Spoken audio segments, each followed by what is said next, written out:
ഏറെ പ്രതീക്ഷയോടെ കാസർഗോഡ് മടക്കരയിൽ ആരംഭിച്ച തുറമുഖം നിശ്ചലാവസ്ഥയിൽ തൊഴിലാളികൾ തമ്മിലുണ്ടായ പ്രശ്നത്തെ തുടർന്നാണ് തുറമുഖത്തേക്കുള്ള മത്സ്യവരവ് നിലച്ചത്.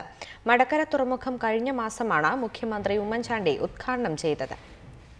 അന്യജില്ലകളിൽ നിന്നുള്ള വള്ളങ്ങൾ മത്സ്യമിറക്കുന്നതുമായി ബന്ധപ്പെട്ടാണ് മടക്കരയിലെ തുറമുഖത്തിന്റെ പ്രവർത്തനം പ്രതിസന്ധിയിലായത്.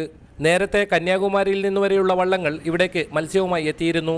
വലിയ വള്ളങ്ങൾ എത്തുന്നില്ലെങ്കിൽ ഒരു വള്ളവും മടക്കരയിൽ മത്സ്യമിറക്കണ്ട എന്ന നിലപാടുമായി മറ്റൊരു വിഭാഗം രംഗത്തെത്തുകയായിരുന്നു.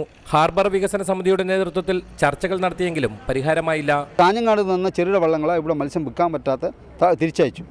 ആ ഒരു പ്രതിസന്ധി ഇപ്പോൾ ഈ ഹാർബറിൽ നിലനിൽക്കുന്നുണ്ട്. മത്സ്യങ്ങളൊന്നും ഇവിടെ ഓടങ്ങളൊന്നും ഇപ്പോൾ വരുന്നില്ല. അപ്പോൾ വളരെ ഒരു ശൂന്യമായ ഒരു സ്ഥിതിയാണ് ഇപ്പോൾ ഉള്ളത്. ചെറിയ തോതിലുള്ള ഫിഷിംഗ് ബോട്ട് മാത്രമേ ഇപ്പോൾ പോകുന്നുള്ളൂ. മടക്കര കേന്ദ്രീകരിച്ച് മത്സ്യബന്ധനം നടത്തുന്ന വിരലെണ്ണാവുന്ന ബോട്ടുകൾ മാത്രമാണ് ഇപ്പോൾ ഇവിടെ മത്സ്യമിറക്കുന്നത്. മത്സ്യവരവ് കുറഞ്ഞതോടെ ഈ മേഖലയിൽ തൊഴിലെടുക്കുന്ന നൂറുകണക്കിന് തൊഴിലാളികളുടെ ജീവിതം വഴിമുട്ടിയിരിക്കുകയാണ്.